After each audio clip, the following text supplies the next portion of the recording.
Hello and welcome to the Spiraling Higher podcast, hosted by me, Sam, mindset and manifestation coach. And me, Gina, your biz and mindset coach. We're here to support you on your spiritual journey by bringing you intimate and raw conversations about healing, manifestation, consciousness, and spirituality. We hope this podcast makes you feel less alone as you become aware of your patterns and limiting beliefs to uplevel your life, manifest like a boss, and together, spiral higher.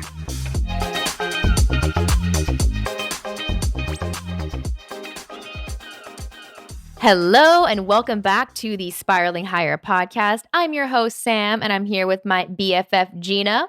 What's up? What's up? Gina in the house. Gina in the house. We always have to say that because it's an old joke, but yes. Welcome back. If you are here with us, this is just another day in the life with Sam and Gina. If it's your first time, we are so excited that you are here, spiraling higher with us. And today we have a really incredible guest to bring to you. His name is Oliver, who is also known as the Spiritual Activator. And we're so excited for him because he has his book coming out in March. It's called Spiritual Activator, the 5 steps to clearing, unblocking, and protecting your energy to attract more love, joy, and purpose in your life. And I mean, what more could we want, right? So really excited for that. He hits all the boxes there. He hits all the boxes. And to be honest, the conversation that we had with Oliver, we did ask him a few questions about the book, but the conversation ended up being a truly paradigm shifting exchange. I really feel like I just can't think the same anymore after this conversation. What about you? I feel like he really helped to redefine a lot of these spiritual knowings that a lot of us learn on this journey. And I don't know, I feel like he explained them in such a way that made them a little bit easier to digest and almost more approachable, I guess. And I just love how he explained different things about our spiritual practices and how they don't even need to look spiritual. And so I feel like a lot of people are going to get a lot out of that section. Yeah, I mean, we definitely went into the spiritual perfectionist tendencies that we tend to develop when we go on a healing journey, right? You can become like a little bit obsessed with healing. And Gina and I have definitely both been there where we're like addictively scheduling another healing session, like 2 astrologers in 1 week. And it's like, what are you doing? Like, you don't need any of that. And he talks a lot about how a lot of your spiritual practice and healing is going to be done through the self and is self-sustaining. And so we go into a section about how anything that really made you feel lit up and connected as a child, those are really great ways to clear energy and sustain energy. So you don't have to always do like meditation or like journaling, although those are very beneficial practices. They may not actually be working for you. And it's actually crazy. There's a lot of spiritual people I meet who literally don't meditate. So like I go on long walks, like I have long conversations, and it's just not, there's no one way to feeling oneness and peace and connection to yourself. So. Yeah, and he talks about spiritual rules and how we kind of start to make those rules. Like, I need to meditate every day. I need to journal every day. And how, sometimes we need to break those because those inherently then become like almost the opposite of spiritual. But he talks about how the outcome is the most important part. So if you're meditating to feel connected or to feel love, but you also hanging out with your best friend, having a conversation, feel connected and love, he's like, maybe that's the equivalent or 10 times one meditation. And that part blew my mind. Yeah. Yeah. And basically that, obviously he's on a mission to help people clear, protect, unblock energy. He's trying to, work on the entire energetic system and like really clear energy from the roots. So the chakras, the blood, the organs, all this stuff. And he talks about how when you undergo any sort of energetic healing, right? It's so weird. Like, I don't want to go into it too much, but basically that you don't have to understand what's going on a mental level. And I think that with our healing journey, it's like we want to know what belief we're changing. Like, we want to know exactly how this is, creating a result in our life. And I don't Why think is this happening? Yeah. And it really just gave me so much permission to just not know. Like, I legitimately these days, I don't know anything, guys. Honestly, I feel like there was so many things I knew or like my ego knew maybe. And then recently, like my worldview has just been shattered and I'm just like picking up the pieces, TBH. But I have been really, maybe that's what's supposed to be happening. Like I'm just supposed to go forth with trust and just not know things because man, my mind, my egoic mind, it wants to know things bad and I don't have answers. Well, he talks about the human story versus the soul story as well, which I think Mm, it goes into the human need to know and versus the spirit's need to know. And honestly, the spirit doesn't need to know anything. The spirit just is knowing. And it's just very it's interesting to kind of separate those two because I used to think that my story was just my story, but I like how he separated that as well because it kind of gives you that permission to detach from the human story because you come to the totally. understanding that that's completely irrelevant at the end of the day. The soul story is the only one that counts. So we really, really, really hope that you guys listen in and feel the shifts that we felt. We're curious to know which part resonates the most. So please do reach out to us and let us know. And like Sam said, he does have a book. So we'll link everything in the show notes there. Definitely dive into his social media content. He's got a lot of gold in there. I just went on a deep, deep, deep dive for the past few months, actually. So you can check him out on there as well. Totally. We can't wait for you to hear this conversation, and we will catch you on the other side.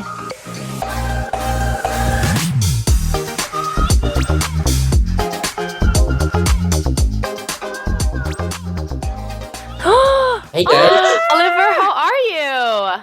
I'm great. How are you doing? Doing so well. We're so excited. I've been on a deep dive binging so much of your content this week, and I've actually been following you for a while now. So we are just so honored to have you on here to have this conversation that we know is going to really hit the mark for a lot of people.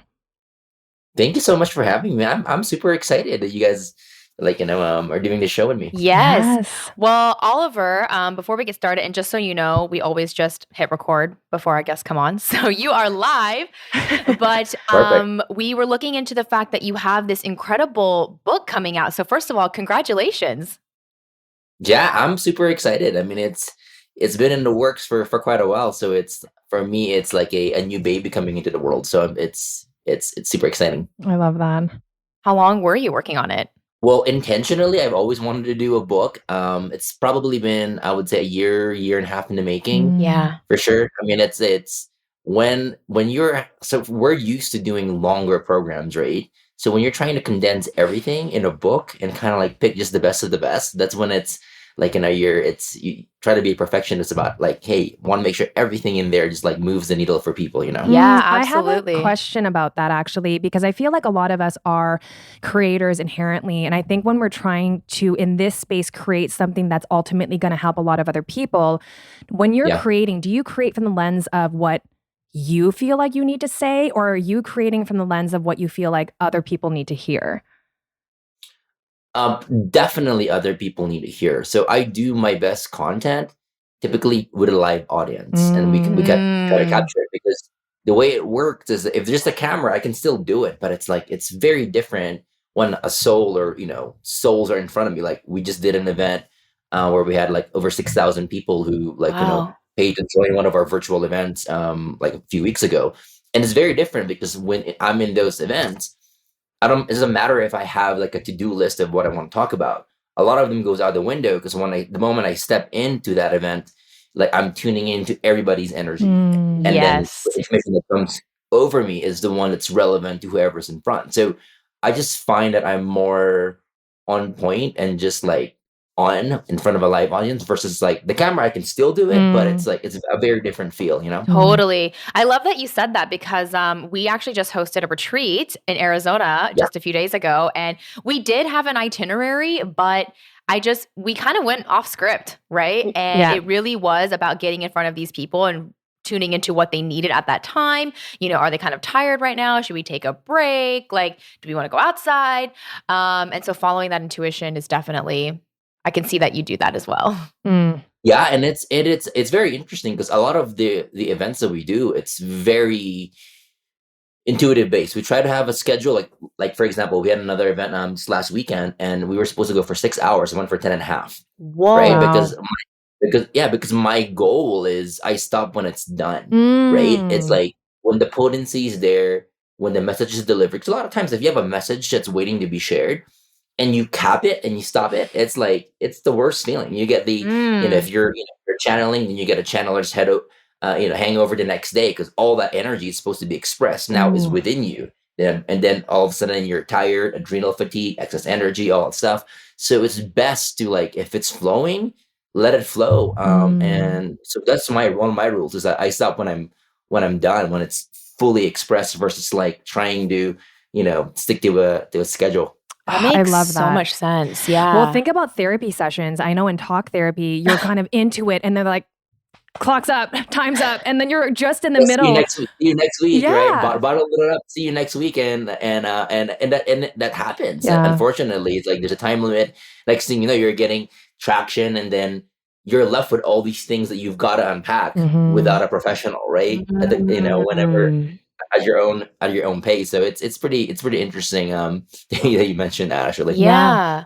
So, Oliver, I mean, you have been called the spiritual activator by, I believe your wife coined the term. Yes. And Yep, that's how yep. so many people know you. I bet people know you first as spiritual activator before they even know you as Oliver.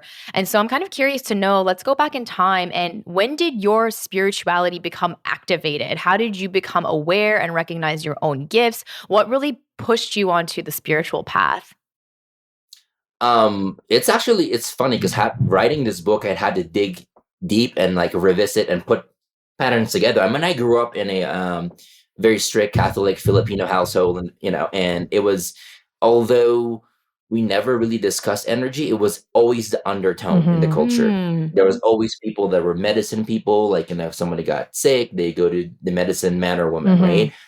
And there's all these beliefs and all these practices, so it was just like an undertone. And I grew up a little bit more rebellious, and very like into the grunge era, rock metal, and I was just like, screw this. I mean, this is like it never really clicked, but it was always a theme, if that makes sense. And I never really thought of it till I was writing the book, that it was always a constant, it was always there.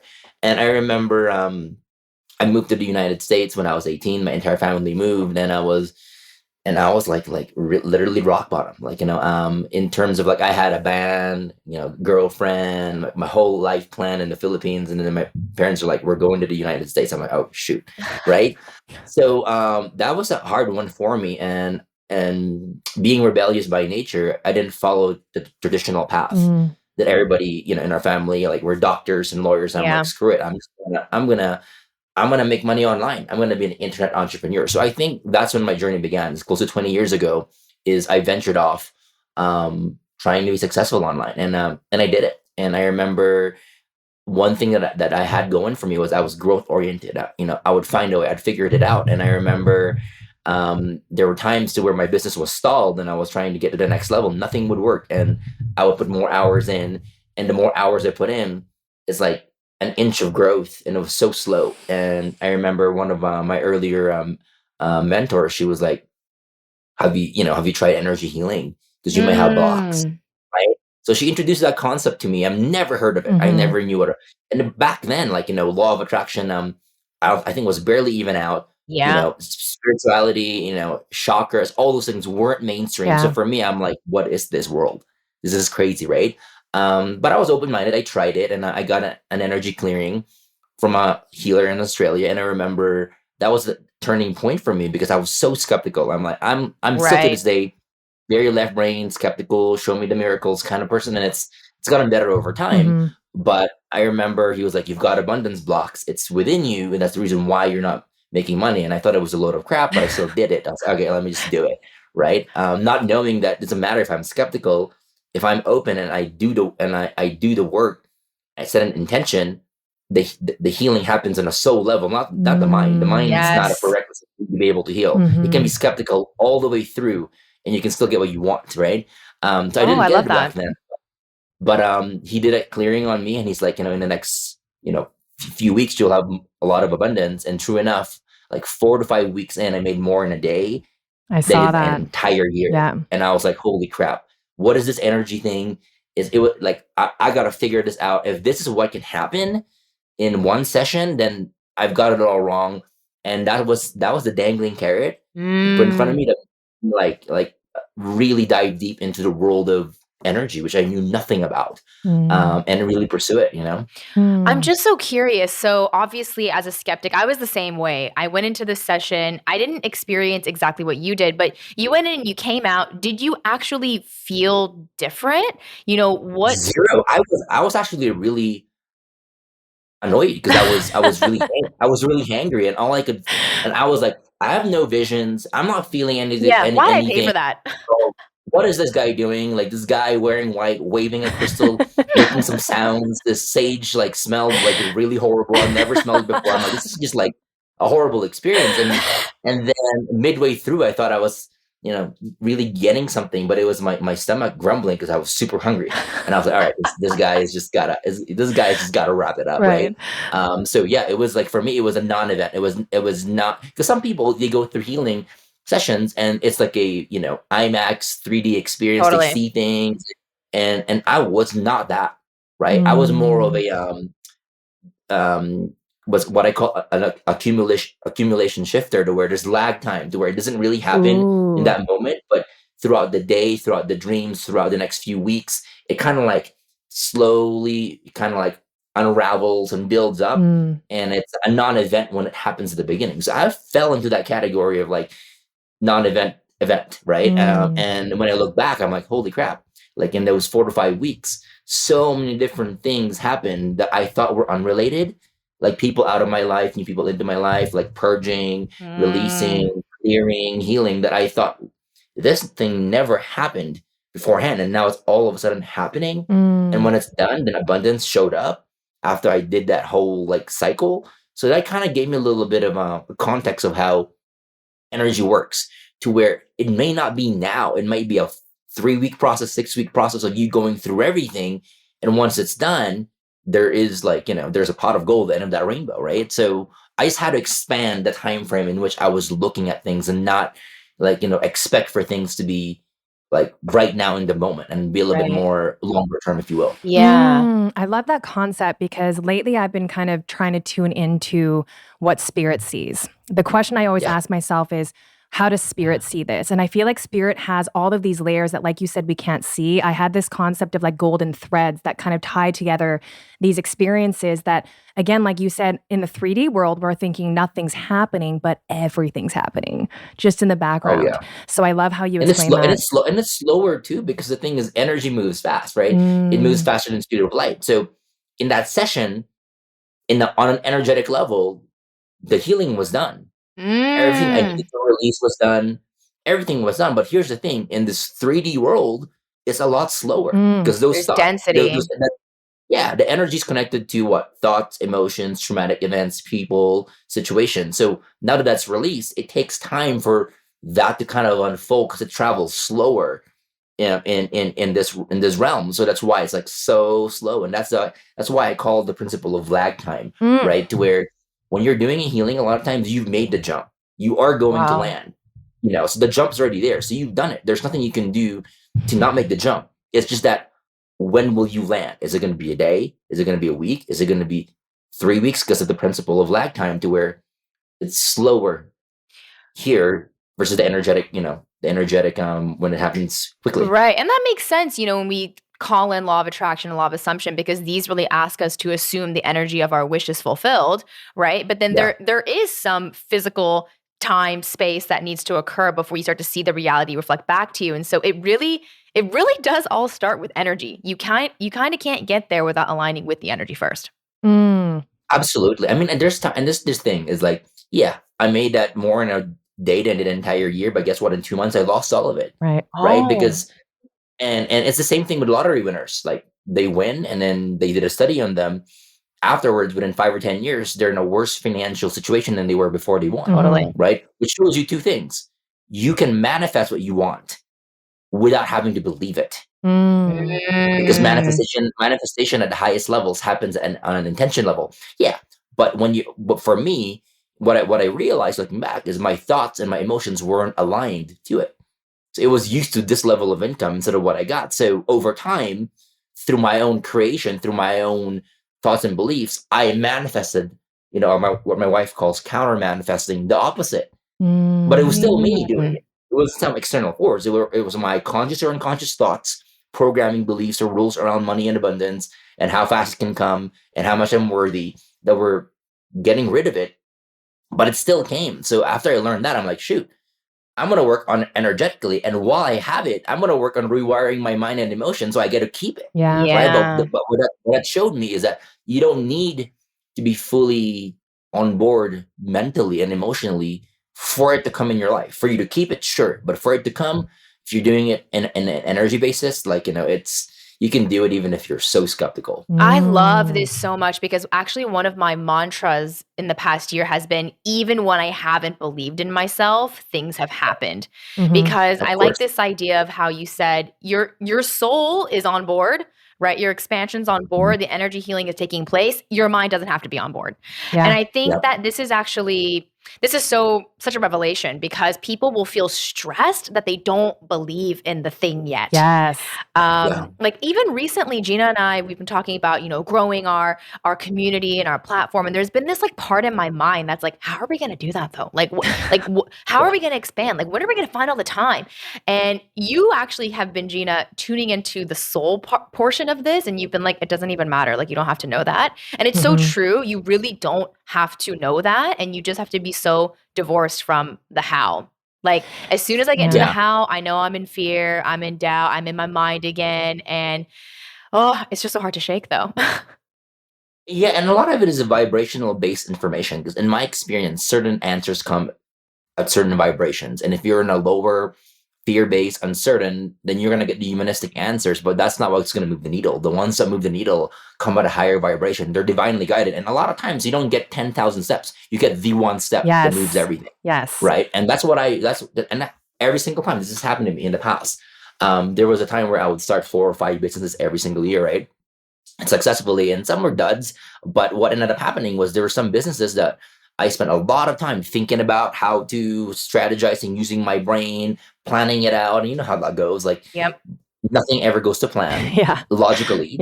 And it falls flat. And, and the ego is like, oh, let me try more. Maybe I should do more. Maybe I should put more hours in. Maybe I didn't try hard enough. And then the next thing you know, more hours, more effort does not equate to more results. It just, for me, equated to more heartbreak and pain because I'm like, oh my gosh, nothing's working. Right. And then I get pissed. And back then I would stop and I'd be like, this is crazy. And I would take a few days off or whatever. And in those moments of letting go, like I get this crazy idea that comes. I know. Out of nowhere. And I'm like, oh, it's too crazy. I don't know. But I've trained myself to where like, if I have these divine nudges, like, I'm going to go for it. So I've got this rule that I go for it within same day or 24 hours max. And I do, and I do, and it takes off 10 times more than the one I planned for. And it takes crazy geometric growth. And I'm like, this is crazy. So after seeing that happen countless times in my life, to where the goal is the vibration that you're on, and the next step that you get from there, that's really what matters. Then I've lived in a state of divine synchronicity and surrender of like, you know what? I'm just going to wait for these signs. And every single time I try to push, it's slow. Every time I surrender and let go, something comes, I follow that. It's super fast. So seeing that, my logical mind really can't argue because it's put together the patterns and it's like, all right, I guess we don't know what we don't know. What we do know is that this doesn't work, but if you do it, it works. So at least let's trust in that pattern. Like there's been enough evidence that has built up for your mind. Now it understands. Because I do feel like there's like the mind and the spirit speak different languages. Like, but the spirit can understand the mind, but the mind can't understand the spirit. And so whenever we're asking questions like, what do I do and why and how? I've noticed the same thing as you, Oliver, that as soon as I'm aware that I'm asking all those questions, I'm like, I'm asking the wrong question. And I know I just need to basically shut up. And then just wait because you can't solve a problem from the frequency of the problem. And so many of us stay down there looking like, where is the answer? But the answer isn't there. We really do have to tune out of that. Yeah, and it again, it's a way to do it. It's just not the fastest way and the path of least suffering in my Yeah. mind, right? Mm. Because if I look at the mind, it's not it's not qualified to predict the future. Yeah. That's not what the mind. That's not what the mind is designed for. I mean, it's great for if you look at it. Our minds are the most primitive parts of us. I mean, it's like in a hunter-gatherer days to survive. Like survival and replication is the pretty much the goal of the mind, and to get you out of pain and to protect you for you to stay alive. So the mind tries to keep us alive via safety. Mhm. Are we going to be rejected? Are we going to be an outcast? Are we going to be are we going to be safe? And it's still really reacting a lot of times as if a saber-toothed tiger is coming at us. Yeah. With things that aren't the situation has changed, but the response is still the same, right? So in my mind, the mind's programmed to look at patterns for safety, and it looks at the past a lot. Yeah. It learns from patterns, it learns from the past. So if you go with your mind, you're going to repeat the past at best. Yeah. Right? But it's not the solution for creating a wild and amazing and a blissful and abundant future. If it doesn't, it's not it doesn't have a paradigm for it yet. So that comes from our higher selves, our divine guidance, and that comes from intuition that guides us to create that which hasn't been seen or done or conceived in the mind yet. Versus the mind's always looking at patterns of the past. Therefore, I feel like we can never really monumentally grow and create a radically different future from the mind. Yeah, I almost feel like anything that you can predict with the mind, you're really capping yourself. Yeah. Absolutely. Because Limitation. Totally. And it's been so I just find that this past year has been such an incredible year for me and my conditioning. It's been like every single experience has been revealing to me more and more conditioning. And kind of going back to what you were saying about this, whenever I let go and surrender, that's when the big idea comes. But I think as someone growing a business, and for anyone who's just, working, it's so hard to break up with the mind that has been conditioned that tells them, but I need to work harder, or I need to, like you said, put in more hours, right? Like I've been noticing that pattern within myself. Anytime I feel like stressed or I feel self-doubt, I just want to go back to that pattern so bad. It's like, but this is the way that I guaranteed my quote unquote success before. So I keep going back to that. But then every time I do that, I really have been noticing that I limit myself and I just create more blockages. Like I'm not allowing what is meant to come through. Yeah, and a lot of the times, don't get me wrong, if something comes through and it's divinely guided, I will pour every waking hour into it because I'm passionate about it. Right. It's my purpose. And when you're passionate about it, it doesn't feel like work. So for me, 16, 18-hour work days for me are purpose-driven days. If I'm given a vision and a mission and I'm on it, right? But the things that I focus on are the things that move the needle. Versus the past, it would just be anything and anything. And the frustration would come to where like the results won't match the energy that I put into it because I was focusing on the wrong thing, because I was focusing on the thing that my mind told me to focus on instead of the thing that I was guided to. So the hard work, I mean, it becomes pleasurable when it's aligned with your strengths and divine guidance, and you enjoy it and you're passionate about it. It's when you're doing things that aren't exciting to your soul that it feels like work, at least for me. 100%. I mean, this is exactly what I've been going through this year, where I don't have trouble working quote unquote hard, or like you said, putting in those 16, 18-hour days, whatever, if the thing is lighting me up. And I know that I'm working on the wrong thing when all of a sudden it starts to feel really strenuous. But that really conflicts with like my old conditioned beliefs that like it's supposed to be hard, or like, building a business is hard work, or like making a lot of money is hard work. And so sometimes I'm like, am I supposed to be suffering right now and like just getting through this? And I feel like the more and more I develop on my journey, I'm learning that no, that's not what I'm supposed to be doing. But I've had to accept that other people around me will not understand. Like I have had people recently around me say like, you're like, I don't know what you expect. It's not going to be easy. And I'm like, that kind of conflicts with like my spiritual belief that like if I am connected to it though, like it will feel easy. And so I think that can be really confusing for people who think they need to work really hard to build a business. But to be honest, in the past year, like especially even our podcast, it was like the easiest thing. It was the easiest thing, which is so weird. I mean, Well, it's easy when you love doing it, right? Yeah. When you're enjoying something, it doesn't feel like work. And for me, it's like, okay, I mean, it's because I've like before I was a spiritual activator, I was so into business. It was in a way a business activator if you look at it that way. But it is when someone's starting a business, yeah, it's hard at the beginning because like majority of businesses fail within the first 5 years. Yeah. Right. And that is because they don't know their business model. They don't know their audience. They don't know what works. They don't know what gets traction. So the very beginning is like, it feels like you're throwing spaghetti in the wall and seeing what sticks. Right.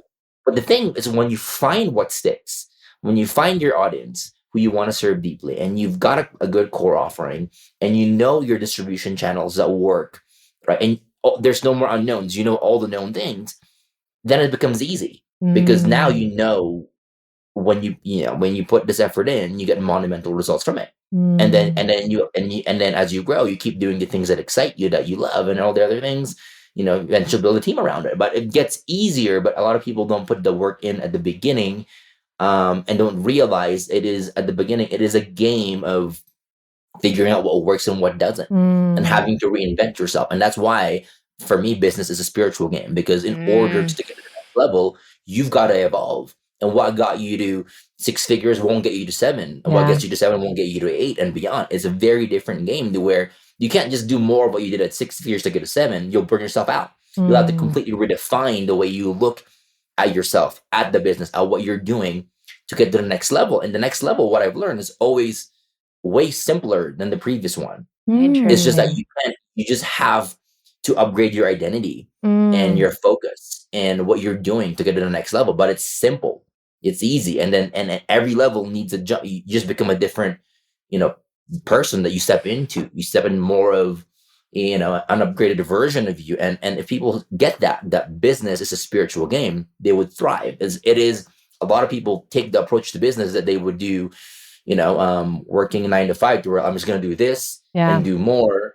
And that works at a certain level. Yeah. It does. But it stops working once you get past certain levels. And I think that's the biggest thing, is like it requires you to be growth oriented to continue to progress in a quick manner, in my experience. Yeah. I feel like everything you just said could if you just took the word business out and just put your own spiritual journey, it's the same. That's why our podcast is called Spiraling Higher, because you're literally continuously spiraling up. And what worked at a level last year of what worked for you on your spiritual journey is not going to work maybe here, because you're at this elevated level. And actually, I wanted to kind of touch on that, because I feel like a lot of people in our community, even at a retreat, everyone's looking for their purpose. Everyone's looking for their gifts. What am I here and meant to do? And sometimes like our ego will use that against us, and it makes us believe that we're not living our life until we get there, until I'm doing my purpose. So what do you say to people who are kind of stuck in that paradigm? Well, I mean, I get why that happens. Like, you've got this whole big external pressure of like your purpose is like, your purpose work is what you were born to do. And you're like, holy shoot, I want to get it perfect. If it's what I'm born to do, then I want to screw it up, is the typical train of thought. Well, what I've realized is that if you look at people who do their purpose work, it's the big thing. Sometimes they never knew what the big thing was starting out. They just got started. And what ends up happening, if you look at their life as a culmination of like, you study their entire life. Their entire life is their message. Who they were is their purpose. It's not what they do, but who they were, right? And a lot of the times, it's like you do a lot of things, and all of them is purpose work. Somebody, like, for example, like I really saw the power of this when there was one gal that was in one of our events, and I didn't know her full story, but a year after she was a part of our event, she told me, like, what, I don't think I've ever told you this, but she was ready to commit suicide, and she saw a random video of me on Facebook. Random. That's what stopped her. And I was like, wait, what video is this? Right? Because I'm just used to, like, as the video comes, ideas come, I just say it. Right. And my goal is like, I want it to be potent. I wanted to, impact somebody who's watching it in the way it's supposed to. Right. So when I realized it, I'm like, holy crap, Like, I don't even remember that video. I probably wasn't even thinking, oh, it was my big purpose work to do this video. I just like, Totally. okay, I'm inspired, I'll share it. But it saved a life, Right. right? So who am I to judge purpose work when I don't know what I do, who it affects, Right. right? And that's the biggest thing, is you'll never know. And it's not, for some people, you might think it has to be a grand thing, but we had this gal who was she was when my son was born, she was his first nanny, and I didn't know much of her story, but through time I did, and she, I found out that she's been through the toughest of life, of like, mom was an alcoholic, and when she was 7 with her kids, left. So she was like for 2 weeks, like, raising her brothers and sisters until CPS came and all those different things. But it's just like, whatever could happen in life that was wrong or bad or suffering happened to her.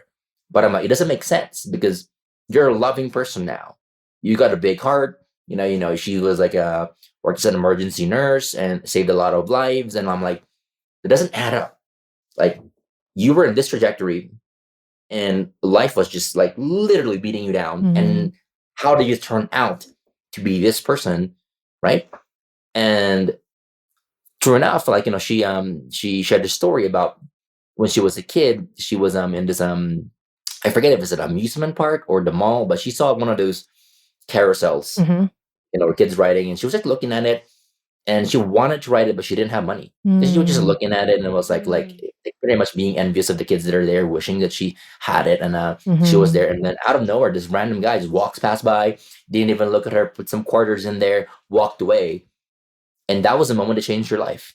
Oh my gosh. Because she was like, wow, if a stranger can care about me and not know me, then there's some good in the world. And that shifted her to where, like, I want to do that for other people, right? But if you think about that, if you look at that for a second, you pause and you dissect it. In that person's mind, did he think it was purpose work that he was doing? Did he even know that it would affect someone's life that deeply? Or is it just one of the things that you do it and you're like, all right, right? And the thing is, we never know the ripple effect of our actions. Your smile can save a life. Like, you showing up, you sharing your story, you being seen can do that. And you'll never know what it is, because you never get full feedback. And I think that's one of the greatest mysteries and blessings in life, is we never know the ripple effect that we cause. But if I look at purpose work, it's not defined by you sell these amount of books and you have this many reach and all those different things. It could be like a mom to a daughter or a son, loving them unconditionally. It can be a smile. It can be an act of kindness. It can be shining your light. It can be, it can be you choosing to work on yourself.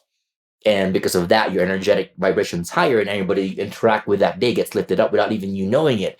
It can be how you live your life, not really the big, flashy things that we try to kind of compare and benchmark ourselves with. It can literally be how we live our life and how we show up daily. I think, I love that. That actually reminds me a lot of, I think we said that, Gina, at the retreat. The Tony Robbins story? No, just about how, like, your purpose, well, yes, but also that your purpose really is who you're being. Yeah. It's not what you're doing. Because what you're doing is arbitrary. I feel like I've done so many things, right? And you've done so many things, Oliver and Gina too, but it was who you were being throughout that journey is what impacted people. It wasn't even what you actually did physically. Yeah.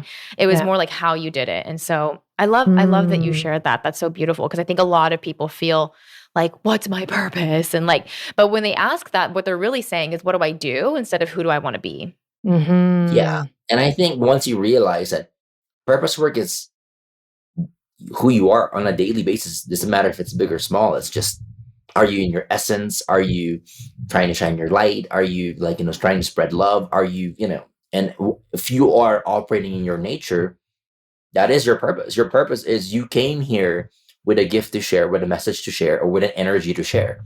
And as long as you're returning back to your authentic self and energy, and you're staying true to you, you're doing more purpose work than you think or know or can conceive that you're doing. Oh, I love the way that you explain that so much. I think that's going to help a lot of people. And kind of on that same thread, I think when you're on this journey, and sometimes there's an element of, I know better than to be in this vibration. Sometimes we're on this journey, we're getting into the high vibe, we're connecting with ourselves. And so sometimes we then use things like meditation or breath work or whatever as a means to kind of get back to where we were before, and sometimes then that's the level of attachment. And I know when we go into meditation to find an answer, it blocks the answer because you're doing it to get something. And so I would love to hear your explanation of that and how we can release that need to kind of get back to where we were and just really be patient and surrender and not have a timeline of when it should come. And a lot of it is timing as well, Yeah. right? Is when you're supposed to have that information. Because sometimes when you're dreaming, dream state, you're sleeping, you're getting a lot of downloads. Yeah. And you wake up the next day and you're tired, you don't know what those downloads are. And then 3 days later, you're in a car in rush hour traffic, and then the download becomes available because it's time, right? And the way I look at it is like divine time is always at play. It's kind of like if you look at a flower that's going to bloom, if you force it to bloom day one or expect it to bloom day one, it's going to be a failure. But all you can do is provide the right elements, sunlight, like, the nutrients, the rain, wind, whatever it is that helps. And in its own divine timing, it will blossom, right? But there's that divine time that we don't factor in, right? So the thing is, do I want to know some answers? Sure. Do I know it's a process? Absolutely. Is what's in my control surrender and making sure I have the right elements and environment and conditions around me? Yes. And when it's time, it comes. But a lot of times, the answers that we want, we can't even handle vibrationally or energetically. So we have to build to it. And that's a big thing, is like, a lot of times when I'm stuck in business and we're trying to reach more people, serve more people, and and we're in a mission to like really raise the planetary vibration, higher. When we're stuck in the humanistic things, we take a break and we're like, what's the soul lesson here? And every single time, like, and it might be like, if it's a big thing, we might even take a day or two and really go unplug somewhere, right, without technology and just in nature, and like, and just like be with our family and really just connect. And in those times, like, typically a lesson will come that has what seems like nothing to do with your business. It's like speaking your truth, shining your light, forgiving, loving yourself. I mean, it's like these like seemingly cheesy, simple lessons, right? That you're like, really, this is the basic. How is this related? And when we dive deep into that, automatically the floodgates open in purpose work and business like never before. And all of a sudden, everything that lost traction or we're waiting for all happens in a short amount of time, because it was never really just the business stuff. It was vibration based. And by doing the soul work, it unlocked the vibration to where everything that we wanted was already there, right? So for me, seeing that again countless times just showed me that, like, really the spiritual work is the work, regardless of what you want, whether it's business, love, clarity, physical wellness. It's the spiritual work, it's the soul work, and it's the only work in my mind that once you do the one thing and it changes everything. So for me, that's the biggest focus, because if that's the biggest thing that moves the needle, why focus on anything else?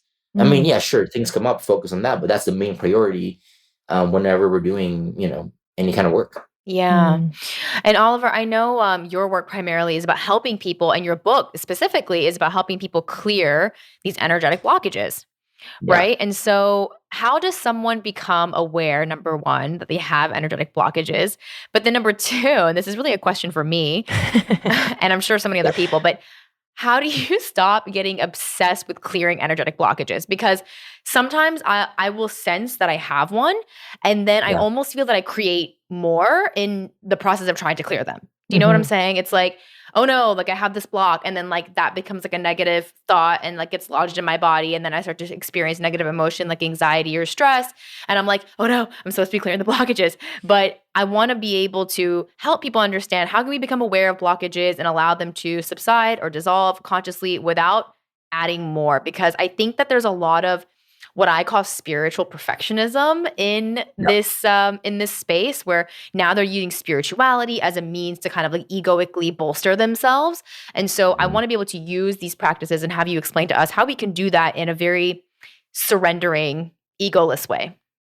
Yeah, well, the way I look at it is we're not meant to heal for the rest of our lives, right? Healing is a phase, the way I look at it. Because we come here whole, connected, gifted, perfect. And along the way, life happens, and the blocks are either environmental or traumatic events in your life, or gestational while you're in the womb, or generational passed down. But it doesn't matter because everybody's got a block, right? But if you look at people that really change the world, they're not defined by their human blocks. Because at any given moment, we've got access to our human story, which is full of pain, guilt, shame, trauma. Everybody's got a human story. Everybody. Yes. But what everybody does is they focus on that till the day they die, and they never really truly live, right? Well, what ends up happening is realizing that, hey, we've got a human story, but we also got a soul story, a divine story, where we are limitless. We have a lot of support. When our human story, we're limited. In our divine story, we're limitless. And that's a frequency, a vibration away. So for me, yeah, do I have limitations and all those different things on a daily basis in my human story? Sure. When I'm serving on stage, when I'm helping people, I tap somewhere higher where those don't exist. Yeah. And for me, I look at it as a vibration game, to where some vibrations just don't have the blocks that exist. It's kind of like you're watching, a horror Halloween channel, right? Everything on that channel is designed to produce fear. Everything. If you're looking for moments of laughter and love in that channel, it's an upstream, like, going against the current way. It's easier to change the channel than to expect something that's not in that channel. I love that. Channel is designed to produce that. So instead of what most people do is, like, they're in there and they're trying to, like, I don't want to feel fear and all different things. During that channel, change the channel completely where it doesn't even exist. Because in a world, right, to where it's all frequency, there's so many different outcomes that we can have in our lives, and it's a free will universe. Like, for me, it's easier to be able to just go higher versus trying to fix everything. And I've seen this where a lot of people, when they realize that healing is just a phase, it's not a lifestyle, what really happens after you heal is you start to thrive. And when you thrive, right, what ends up happening is, some people stay there longer because they're like, shoot, I've been beat down all my life and I just want to receive stuff. And great, no judgment on that. But once it's happening is when you're thriving, you're not in healing, you're in thriving, which is another phase. It gets to a point to where it feels a little bit empty, and you seek fulfillment and meaning. It's why you go do your purpose work, and you're there to really give back, right? But healing is just a way for you to return back To yourself. so you can, and that's when life truly begins. It's not when it ends, which a lot of people paint it like, hey, work till you're 16, 17, retired, and you can travel and have fun. Like, people you're trying to end up thriving, which never really happens. Because, like, how many people do you know that get to that retirement phase and they're like, holy crap, this is not what I pictured. There is still stress, and there's still not enough money, and I'm not, and then what ends up happening is they get to the rocking, chair moment, and that's when they start thinking about purpose, because they're like, mortality kicks in, and they're like, ooh, let me think about purpose work, right? And it feels forced and inauthentic at that phase. Versus my role is like, shoot, get all the healing done, whether it's in a few months, in a year, get it done. 2 years, just jump in, get it done, know yourself, and really bring yourself to a place of being whole and healed, and then from there on, spend the rest of your life thriving and giving back, because that's where I feel like you have it all. Like, you're receiving stuff and you're helping and you feel good, and you're not thinking about your story. Your human story will feel like a past life when you flip the lenses and realize that the healing phase is not meant to be, even though it's glorified as such, it's not meant to be, that's your entire life. And I think that's the limiting belief that a lot of people that get into spirituality think is like, ooh, I gotta go heal. So they do things that escape, they escape to these high vibrations, and they think that that's where the solution is. No, that's where we came from. That's who we are. Our goal is to remember that and bring it into here and now and live life with that frequency, not escape to where we were from. I know it feels good, but we're spiritual beings here to coexist in this world of division and duality, and we're supposed to bring light in areas where there's darkness, and bring healing to where it's needed, and that's our purpose of work. But we have to realize that we've got to be a master of both worlds, right? The higher level worlds where we exist energetically, and the master of this human realm where, we're bringing more of our essence here where it doesn't exist much. If that makes sense.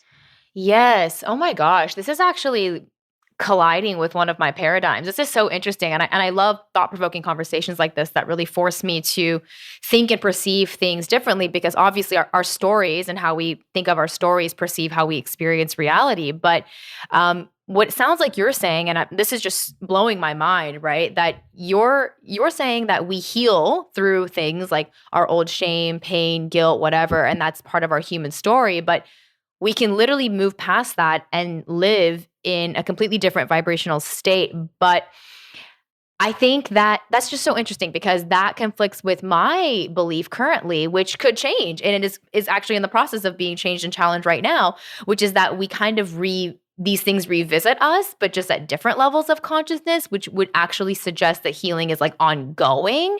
And so I actually just want to talk more about this, because I think there's two different ideologies here, right? Which is one, that healing is ongoing. This is something that you will continue to uncover and sort of peel back the layers of this ever, present onion. And then you're having this idea, which is that, no, this is actually something you can actually move past and heal and no longer live from or activate ever again. Am I correct?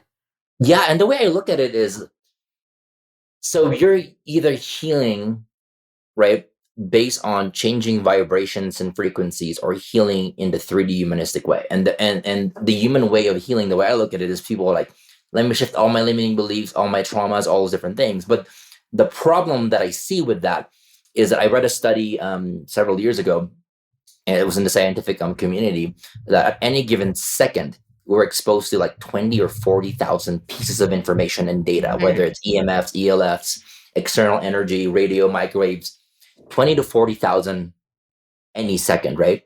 And our logical mind's only capturing 20 to 40 of them. So 0.00001 is being captured. 99.999% we don't even know. And that's just in a second. And that's just us. It's not even factoring in past, present, future. It doesn't factor in the several billion of people on the planet. That's just us. Mm-hmm. So how are we supposed to fully heal when we have 0.0001% captured into our mind? That means the things that are traumatic, the things that are limiting beliefs, the things that are disempowering us is in our unconscious awareness. So we don't even know that we don't even know. So if you even make a dent at doing 100%, which people have us, they think, oh, the things that they know, you spend 100% of their time till the rocking chair moment on that 0.001%, it's a losing game. You never really get there.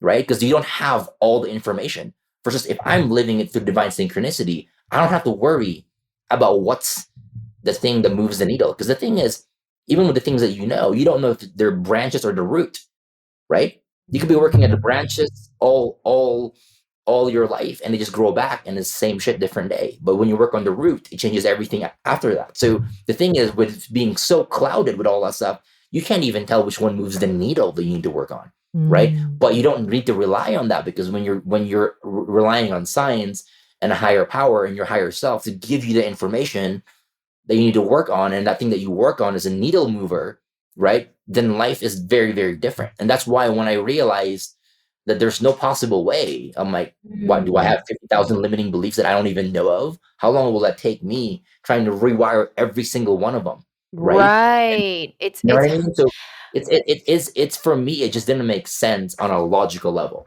This is blowing my mind. Like this is literally blowing my mind. So what you're saying is you can't heal that anyways, because it's like it's almost like you're trying to heal the known, right? Yep. But you can't even know all of that anyways. Right. And that's why I think this is kind of I feel like this conversation has been a lot about how you can just heal on an energetic level without your mind understanding, because it's almost like wanting to heal is like your ego wanting to know that it changed a limiting belief or something. Like, oh, like I changed that belief, or like, oh, I worked through that story. It takes credit because it's predictable. It takes credit and knows the pattern. Well, the thing is, it's also a losing game, because guess what?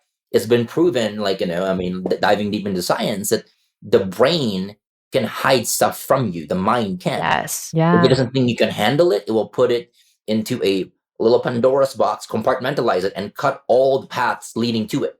Wow. Right? So if your mind is in charge of how much it thinks you can handle before you spiral down, then it's already 10 steps ahead of you. As you're shifting limiting beliefs, you're only being given the things that it thinks you can be able to handle. Right? So it's not, so it's even that there's self-deception going on. But what I realize is, like, here's the thing. The beauty of energy is every single thought has an energetic output. Every single emotion has an energetic output. Every single decision has an energetic output. And every single traumatic event, whether it happened in your lifetime or your mom had it or it was passed on generationally, every single one of those events have an energetic output. And those energies, those blocks, they exist in our bodies. So if I'm removing a block in the heart, right, that could be connected to 500 limiting beliefs and 30 traumatic events. Right. So for me, it's more efficient to remove that, because I get to move, because as I remove the heaviness of that energetic block, my vibration rises up, and then I can experience the same effects of having worked on 500 limiting beliefs, but just taking the energetic block away. So that's why for me, I feel like we in a place to where time is limited, right? You want to be more efficient as to what you release and how you release them.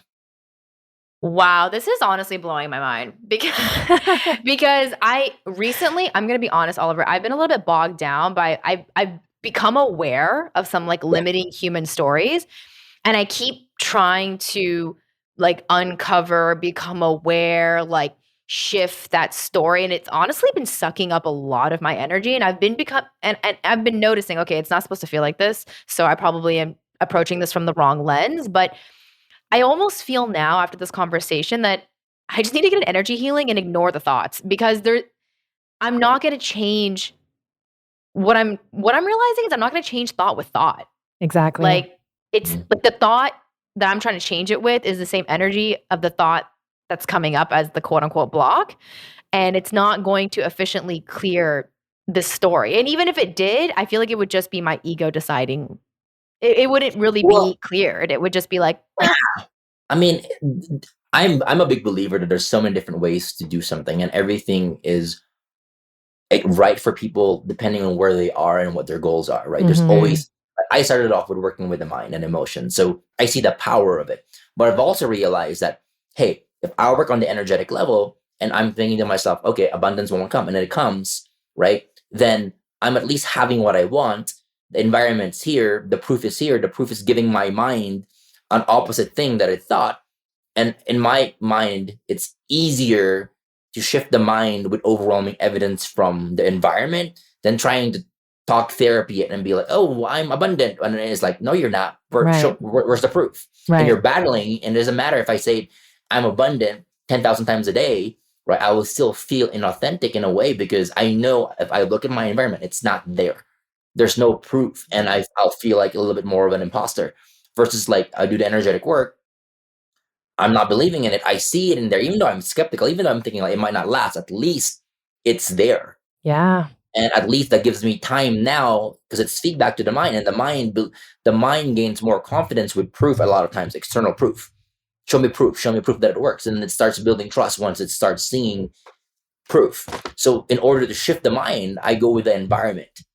And the environment gets affected by energy, right? So I just realized that the mind shifts fastest with osmosis. And that's why people that go into these 3-day events, your retreats, right, with an environment causes a radical shift in the mind and their identity because of the environment, right? But in this case, your environment, which is your reality, is affected the quickest with energy. So energy shifts your entire environment, and then your environment now becomes a predominant thing that causes your mind to shift in a sustainable way, because it's something that's external. It's not something that you have to kind of filter through your mind to shift the mind. It's outside of the mind that's putting feedback, shift the mind. Totally. I used to have this, I have a mirror by my bed, and I used to have this quote that I need to write it on there again, but the quote was, I've never seen this day before. And I had to remind myself of that because it's so easy to repeat the same day over and over. Like, you are seeing a completely new moment in every moment, but we are often being given the same feedback every day, which kind of is attuned to like same thoughts, like feelings, routine, which is why, like you said, when you switch the environment, your energy can very easily become very different, right? And through osmosis through other people. And so that's so empowering to realize. So I guess I'm assuming that's one of your steps, right, towards clearing the blockages, is to shift the environment. Actually, if you, tell us. Everything counts. I mean, honestly, the environment helps a lot, right? And the environment can just be what you're focused on. It can be like, some people they're like, shoot, Oliver, I can't change my environment at home. I'm stuck there. Then there's other environments you can create. What are you listening to? What are you focusing on? What podcasts are you listening to? What part of communities are you part of? Because it is, when it comes to environment, it's all about ratios. So if you're 90% of the time at home and it's negative, and 10% of the time you're like spending on things that lift your soul, the ratios aren't in your favor, right? But if you want to change it, regardless if you can change your environment or not, then change what you're a part of, what you're focused on, what you're listening to, what you're reading, what you pay attention to, right? Because even with story, like, you're like, shoot, my human story. And there's the thing, and I've done both, right? And for me, I've seen benefit in both. It just takes so much time and energy of like my human story and this and that, versus you have a divine story, you have a purpose, or why not focus on building that till it becomes louder than your human story? Next thing you know, you've got two stories that are coming head to head, but with the one that you pour attention to wins because it gets your energy, right? So rather than trying to redo and dissect a story, which I don't have all the information on, if it comes, sure, I'll do it. But it's much more leverage focusing on the one that I want, building that up till it's bigger and louder and more prominent than the human story. And they can both coexist with love. In that case, I'm not putting all my eggs into shifting the human story. When I don't have all the pieces of the puzzle, I can now focus my attention on the next chapter, writing that out, versus trying to look at the old chapter and trying to find things that have already been written. You know what I mean? So for me, it's all about the creation of what's yet to come versus what's already been done. Yeah, it's almost like being obsessed with fixing the human story, or like understanding the human story, healing the human story is really just, it's just strengthening. It's just keeping you in the human story. Like, you've got chapters to write that have not been written, and you've got the pen. What do you want to create? Right? And it's a very different approach to it, because there's only so much you can do with the past. And I think focusing on the future and creation is underrated. Of what's the potential that's there, Yeah, it's almost like people are using their pen instead of to write their story. They're going back to edit their old one. But it's like, you can use only so much you can edit, because you can't really even fully really edit it. I mean, you can put the comma there, period, or whatever. But a lot of those have already been written. So a lot of times that's not where there's not a lot of control there. I mean, I look at the past for patterns. I look at it to learn lessons. I look at it for gratitude. But otherwise, it's all about creation of what's yet to come. That's more exciting, right? Because if we're seeing the past, especially if it's trauma packed, it's not the most exciting thing. You kind of cringe at it. But if you're taught that, hey, success is supposed to be hard, hey, healing is supposed to be painful, then we're doing things that are aligned with our core beliefs. But if you realize, the best is still yet ahead of me. In the past is where I get lessons, where I look for patterns, where I learn, where I'm grateful. And then the past just stays that, and the future is like whatever I want it to be. And then that is another belief in itself. And the thing with beliefs is that sometimes you can't really get fully rid of the beliefs as quick as you want. You just build one belief bigger than the other. That's so huge, because I've got to be honest, I've been very obsessed with changing beliefs and believing that I really need to change it, and almost feeling, and I'm sure other people feel this way, frustrated that belief is still there. I'm like, like that belief won't go away. And I know that this belief keeps showing up in my reality, but instead of trying to change it, it's almost like I just need to focus on creating a new one, not necessarily changing the one that I have, but just like acknowledging that, okay, that's like an old form of consciousness that's coming from my human story, but I'm working on this completely new expansive belief, and we can just almost leave that one. Although my ego will usually freak out and be like, no, we have to change it. But I need to learn how Well, to. here's the thing: is we've done this all our life. Think about it. When you're going from grade school to high school, are you going to be like, "Oh, I'm not a grade schooler. I'm not a grade schooler," or are you like, "I'm a high schooler now"? Right. It's a new phase. Same thing. Mm. It's like if you're becoming a parent, it's not like, oh, like I'm single. I'm single. It's like I'm a mom. Right. It's a new identity. It's a new chapter. It's a new phase, Mm, right? And so we've Right. done this in our lives to where we have a new reality, a new identity, and when it becomes bigger, then the old one is kind of phased out in a way. It does not apply, right? So mm. a lot of the times a lot of things we've done multiple times, we just didn't realize that's what we were doing. Yeah, and Yeah. actually that came up in our retreat this weekend where a lot of people were talking about how they wanted to grow. And I realized that like kids, you don't make kids grow. They just Mm. inherently do that. And so a lot of Yeah. times when we're trying to grow, it's like it's already happening. But I think We're some just of us stopping it. we're stopping it by trying to quantify it and trying to intellectualize it. And so I love how you said that. That is huge. Oh my goodness. This is like I'm so mind blown. I was wondering though, would you mind if you are able to? I know your book is about the 5 steps to clearing the Yeah. energetic blockages. Do you mind going into those into detail so that people at home can start beginning to clear their energetic blockages? Yeah, I mean, the biggest thing is like, again, I mean, it's a lot of things, they're simple because they are in a way to where when I look at, let's say, clearing energy, right? I mean, there's a lot of ways like crystals and all those different things, energy healing. But the reality is, even if you don't do any of that, Mm-hmm. like we've come to this planet with things that we have natural affinity towards that clear our energy. We just don't, it's just not the sexy version of it, Mm-hmm. right? It's not just like it doesn't have a technique or whatever. It's just what we naturally love to do. So if you think about it, like what are the things that you loved growing up that you did that you're either not doing anymore or you don't do enough? Because those clear energy. For example, my wife, I mean, she, her mom called her, water baby because she liked being in the water. She like, Mm, she like running around barefoot. She like being around animals. Those 3 things can help. The elements can clear water, grounding with your feet, animals because they help transmute energy, being in sunlight for some people or being in the fire. The elements help clear, right? And then she was very active. So she loves, right now she loves dancing. She loves working out, yoga. And if you think about it, it might just seem like, okay, those are like non-spiritual activities. But when you realize that a lot of times people feel fatigued or feel anxious or feel overwhelmed or they feel tired because there's a lot of energy that they're experiencing and it's not released. So it's a pressure cooker effect. Your adrenals get fatigued, you get tired, you're irritable because you have so much energy, you don't know what to do with it. Movement releases that energy and allows energy to flow. But when you understand that, you realize, holy shoot, I could be dancing, I could be working out, and it's an energy and it's helping me clear my energy.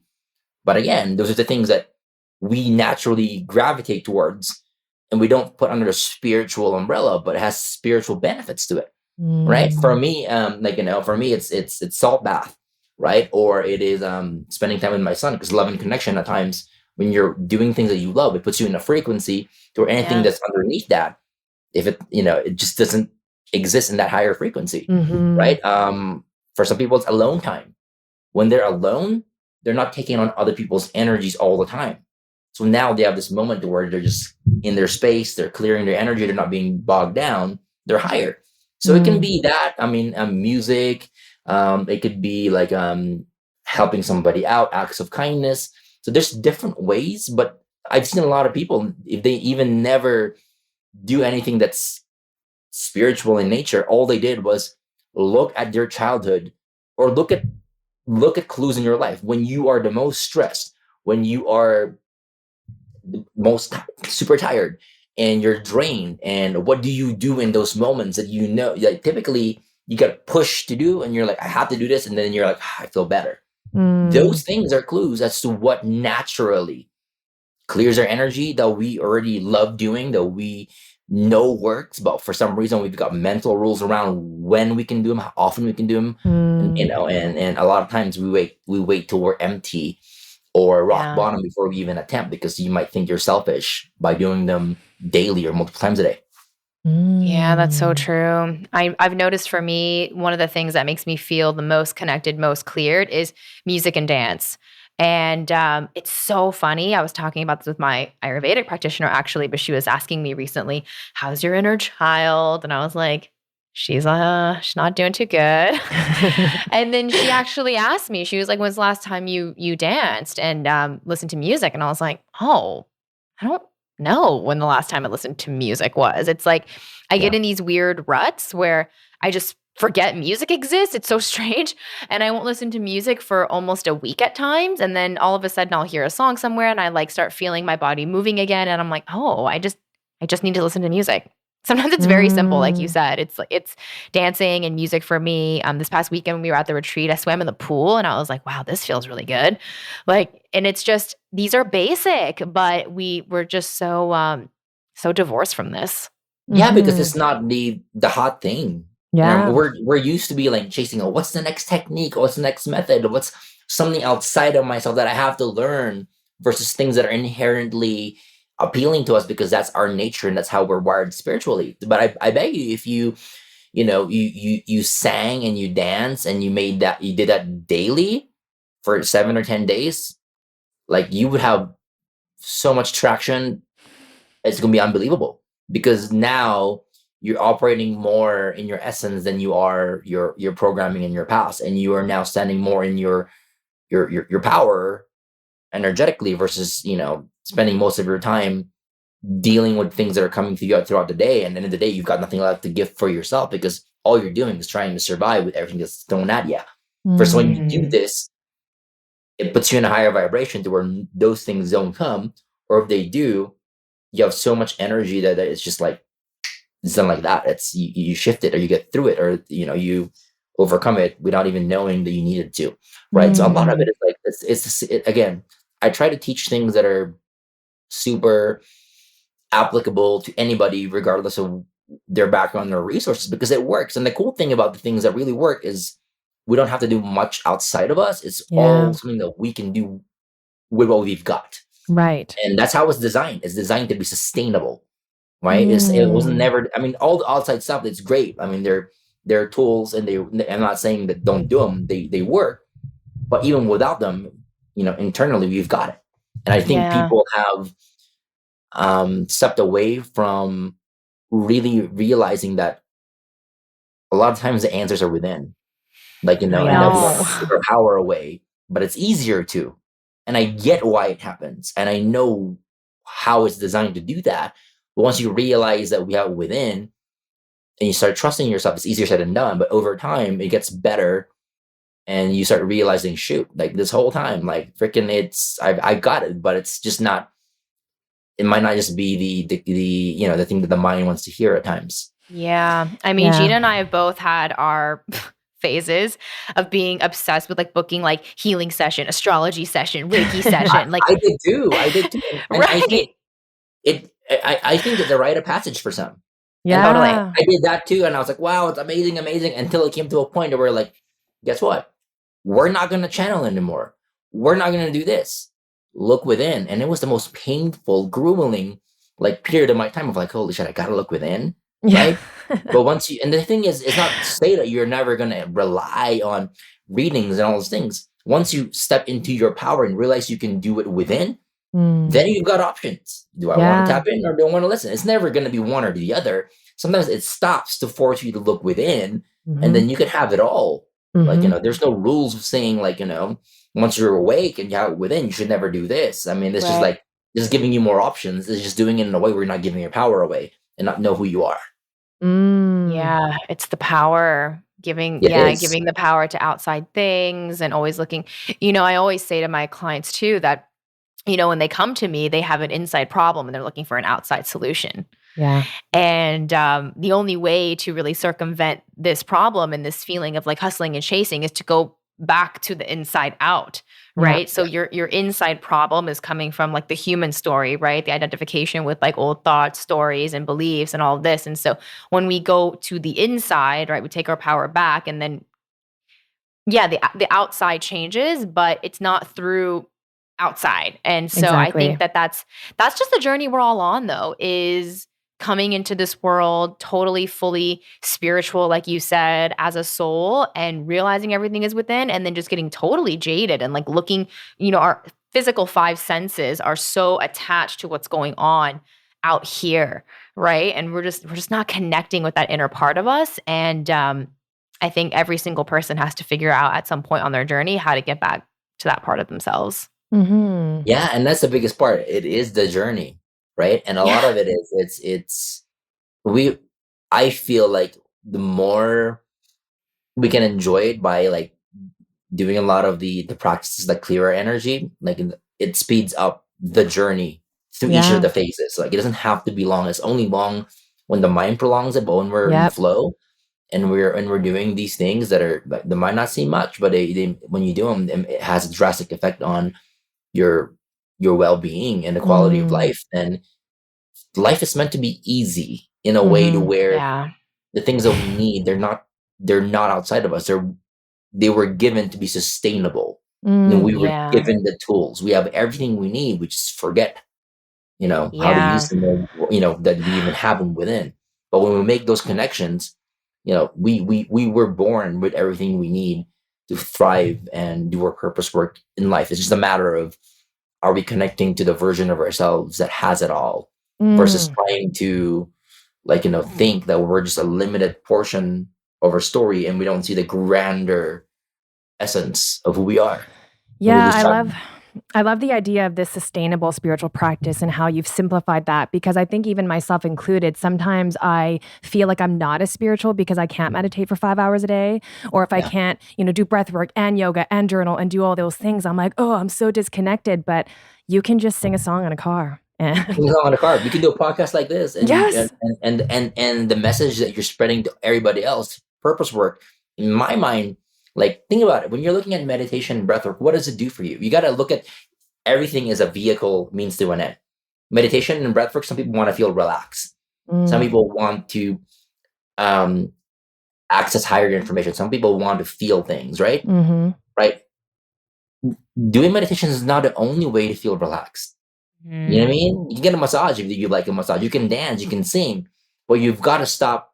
I'm telling people, you've got to stop thinking that there's this only way. And if you can't do it this way for this length of time, because that might work for somebody else. You might have somebody else that can do 5 hours a day, and that's sustainable to their nature. They enjoy it, right? Versus if you're like, shoot, I love singing, I love dancing, I love doing these different things, and it produces the same outcome, then it's the outcome that you're chasing, and everything is a vehicle to get there. And when you start seeing them as vehicles to where you're like, if you don't want them, change them, then all of a sudden, you have more options. Yeah. I definitely see a lot of people like trying to like use spiritual practices in order to like feel more connected, like feel more whatever. But, I feel the most connected just when I have a conversation. I'm very connected. And sometimes actually what's interesting that I've noticed within myself recently is actually isolating myself and trying to be spiritual is actually disconnecting me. And that's been interesting because I was like, oh, like journaling used to work and like meditation used to work, but it's actually being in dialogue that's made me feel a lot more connected. It's just like dancing and almost like disconnecting from my quote unquote spiritual practice. But like you said, I'm totally being a self-sustaining spiritual practice in my own body. Well, the thing is, as you grow, the things that used to work won't. You got to remember, like the biggest pain that I've seen a lot of people that do spiritual stuff is they think that what used to work before should work now, but you outgrow it. Because as you evolve, as you go, you don't need as much, right? I mean, it really doesn't. I mean, I used to shield myself every single day for several months, and now I barely do because, yes, you can protect yourself with shields, but ultimately, if you know the game, then your vibration becomes your protection, and you just live a day daily in a manner to where you're raising your vibration. You're doing things that excite you the most. So the thing is, things change as you grow. The tools change. The tools shift with it. And it's okay if like, you started off meditating and that worked for you. And right now, dancing is what works. Dancing Right. is your meditation. And you know what? Who Mm, knows if dancing is going to work 10 years from now? You might be different. It might be different. It might be more conversation. And in my mind, when you're having a conversation like this, it could be equivalent to 10,000 meditations on a frequency Yeah. level, Right. because you're channeling information, you're learning stuff, you're growing, it's all in a condensed time frame. So what's not to say that you're doing 1,000 meditations, hours of meditations right now, as far as the effect of it energetically when you're doing this? right. Totally. Oh And my I think we gosh. just I know, because I totally feel that, right, Gina? Like I can feel the energetic frequency of this conversation. And I'm like, I don't even Yes. need to meditate. But it's like the mind that gets attached to It's the these. rules. It's the rules of it. Yeah. Think Yes. about it. Like, if you can't meditate 2, 3 hours a day, you're a piece of shit, right? Yeah. You're Yeah. not being a spiritual person. If you don't do this, then you're not doing that. If you're not doing, like, if it's all these rules that work for whoever created them at that moment in time, and we try to fit ourselves in that box, which is not true to our essence or not anymore, right? And a lot of it is giving yourself flexibility to realizing you're an ever evolving, soul here on this planet, to where you're gonna shift and grow, and the things that appeal to you, that you love, the movies that you loved 10 years ago might not be the movies or music that you like now, and it's Yeah. Yeah. okay. So if it's okay for music, it's okay for movies, it's okay for hobbies, it's definitely okay for spiritual practices that no longer resonate with your soul.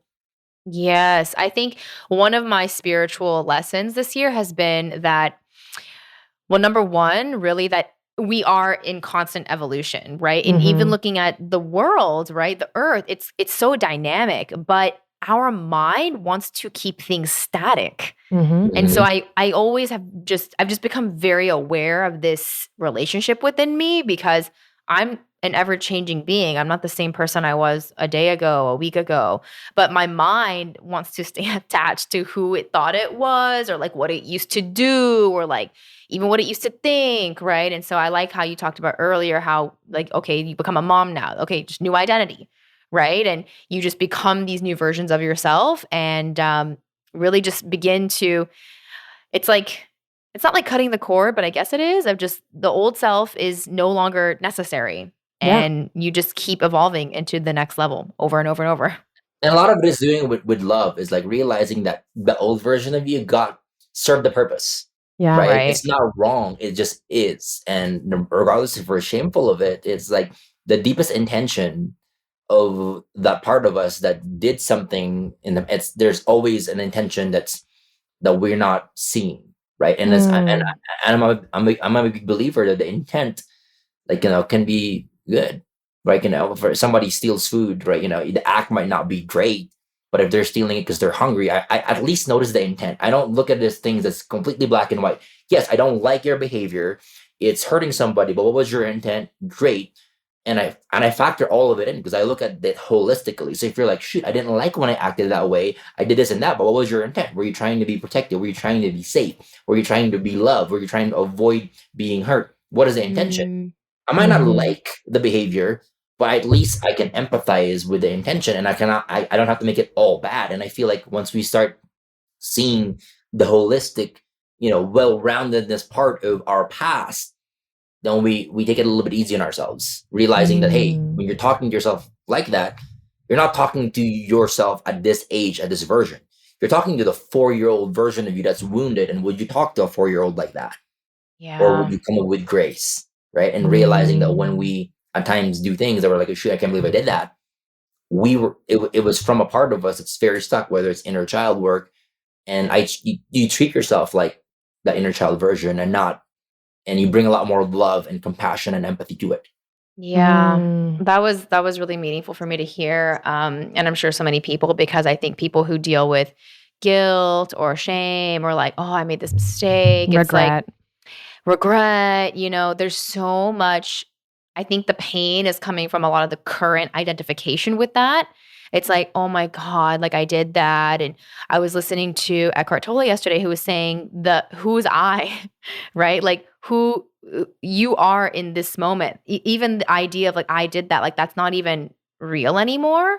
And that's been kind of just, taking my mind for it's just been throwing my mind a bit. But I love what you said about the intent behind it, because a lot of the things that we do that we regret later on, there was no malicious intent in the moment. Yeah. To another person or even to ourselves. I think that one of the things that's always helped me is realizing that everyone does anything, whether we perceive it as good or bad, to feel better. Mm-hmm. That's what Yeah. I've noticed. It's like, And if someone, even that is a intent that I understand. Exactly. yeah, Right? An understandable intent. Yeah. I mean, that's one. And the thing is just seeing the whole picture, factoring everything in. And when you do that, is like, it's just a more well-rounded, holistic view.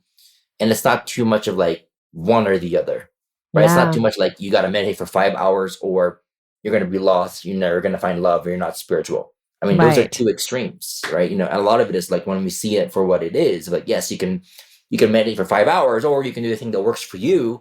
Neither way works. Then all of a sudden you don't have any pain or conflict because you're not feeling bad because you don't fit in this box. yes. Oh my gosh. Yeah, needed to This hear is that. definitely blowing all of our minds. And honestly, just everything you're talking about is very, I mean, no surprise there. We're always hearing what we need to hear, right? And having the conversations that need to 100%. take place. And it's funny because I know we're going to listen back to this and get a totally different message too. But I'm curious to know, I'm going to change gears a little bit here. I really want you to talk more about sacred geometry. This is something that has recently come into my awareness, and I haven't really received an explanation that I can really understand. So I would love to hear your explanation of it and how we can incorporate or use that in our daily lives.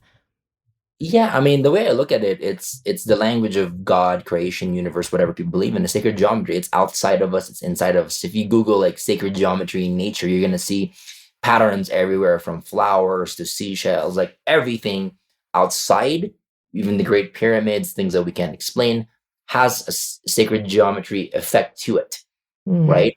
Where there's and there's divine proportions, like Fibonacci sequences, all of it. It's like Yeah. a language of creation. But if you look at within us, we also have it. The spirals in our DNA, and if you look at deeper into our DNA, it's like literally two pyramids back to back. The octahedrons, and our cells is spherical in nature. It's like we've got sacred geometry outside of us and within us. So it's the sacred language of creation that if we know what it is, then we realize it's just everywhere, right? And for me, the way I look at it is it's one of the things to where if you want to impact energy and creation and life at the deepest levels, and you realize what's the language being used. And when I look at sacred geometry, there's different uses. Like sacred geometry can be used to amplify energy, to contain energy, to sustain energy. Can be used for protection, for activation. It can be used to bring energy from one area to another at the shortest amount of time and distance and make it more potent.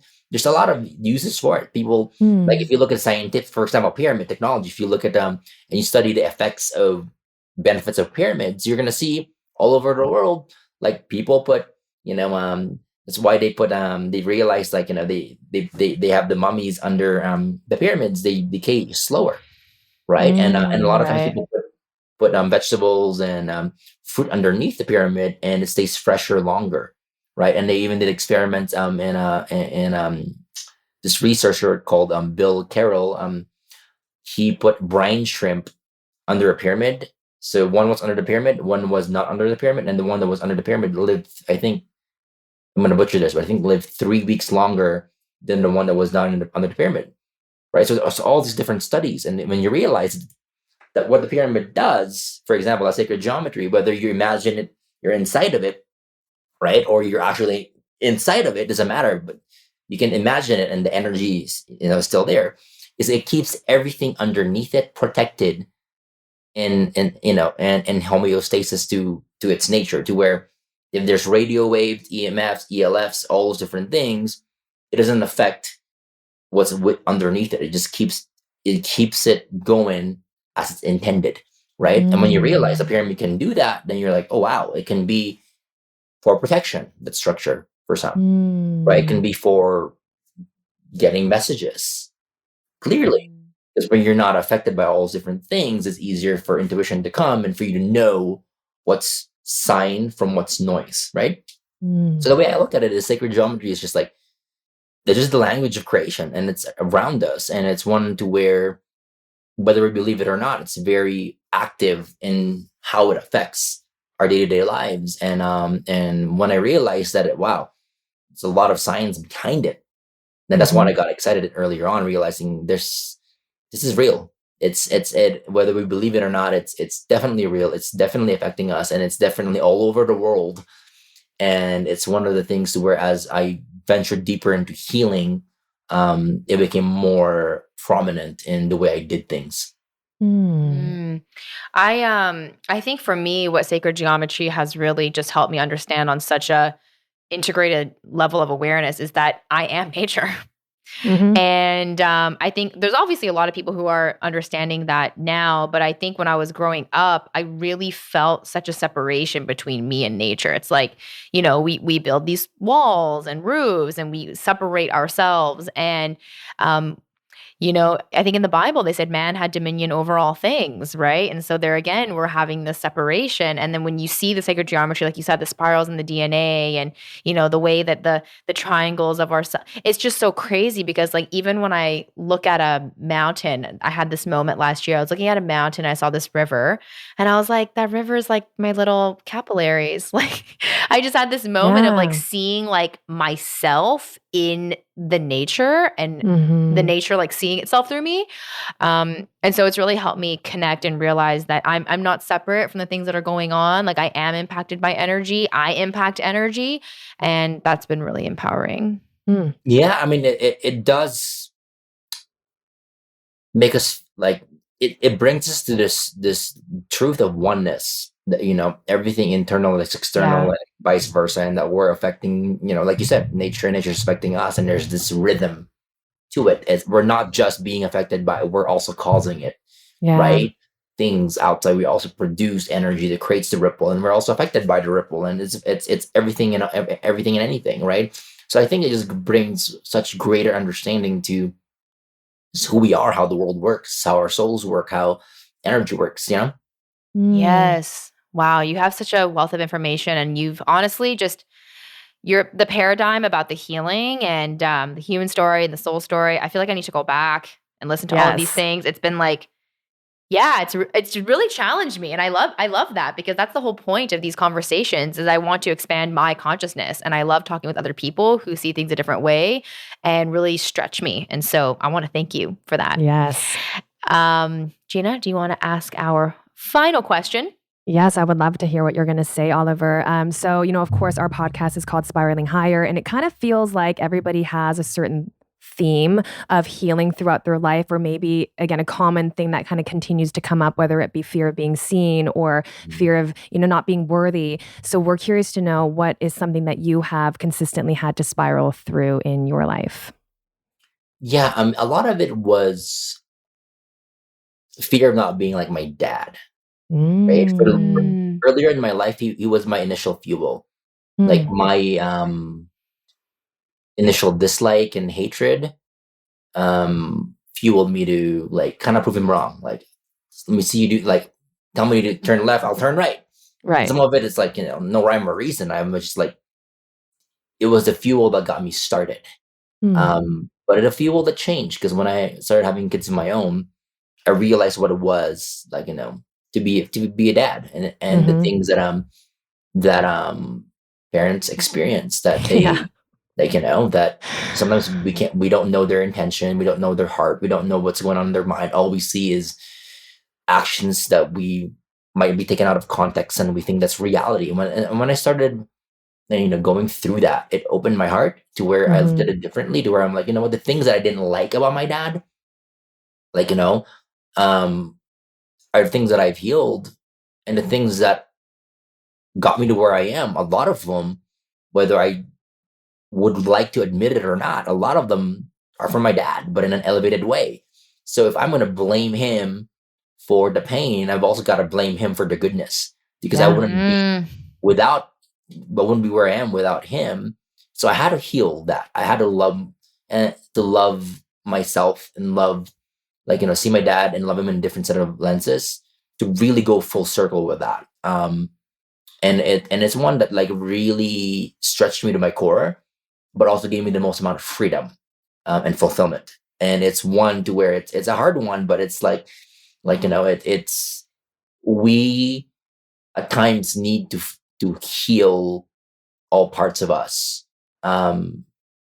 And for me to do that, I got to factor in mom and dad, things I like, things I don't like, and really seeing it from a different set of lenses, right? From one that you haven't seen before, one that's factoring in everything. And sometimes that kind of experience you're not going to get till you're in a specific life phase. And for me, it was, in order to understand fatherhood, I had to become a father.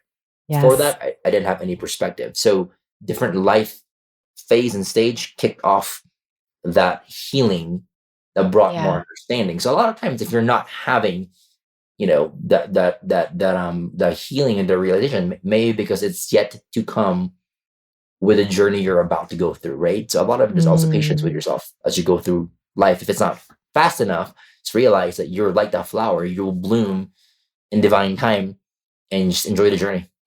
Yeah, I love that patience piece. Thank you so much, because sometimes I'm like, what am I rushing towards? Like what part of me even wants to go fast? And it's always ego, right? Because spirit's not in a rush. No enlightened being ever rushes. And so, yeah, thank you for reminding me and everyone who's listening that patience, divine timing, you're right on time. And trusting, right? That we're getting exactly what we need in every moment. Yes. Wow. Thank you so much, Oliver. This was, once again, like just mind-blowing for me and just really paradigm shifting. And I'm sure our listeners feel the same way. But if they want to connect with you, work with you, where can they find you? What are you currently working on?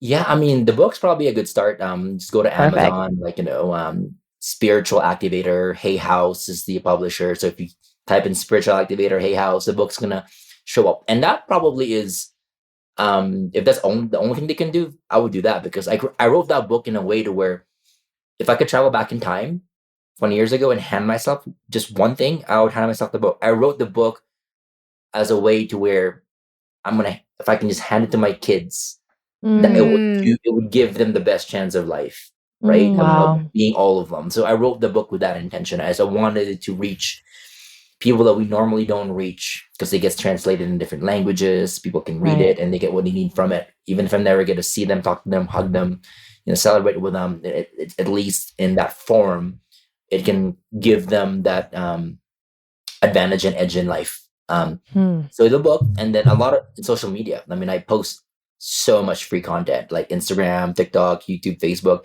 Spiritual Activator. I mean, there's just a lot of stuff that I put there for free. So that would definitely be another thing that I would check out, just to, check out my content, see if it resonates, and hopefully it helps. We've got so many good golden nuggets in there. So definitely recommend checking out. Yeah.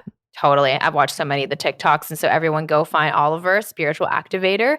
And thank you so much, Oliver. We hope you enjoyed chatting with us today. And if you're listening to this and you like this episode, leave us a 5-star review and let us know. Tag Oliver in your stories and let us know what you thought. Sam, Gina, thank you so much for having me and allowing me to share just my mission and my message with your listeners. Thank you so much. Oh my gosh, the pleasure is all ours. Thank you so much. Well received. Thank you, Oliver. Bye. Thank you so much for listening to this honest conversation. We hope it brought you peace, clarity, and a little bit further along your spiritual journey. If you loved this episode, it would mean the world to us if you left us a 5-star rating and review, so we can bring you more conscious conversations, spiritual topics, and guests. Here's to spiraling higher.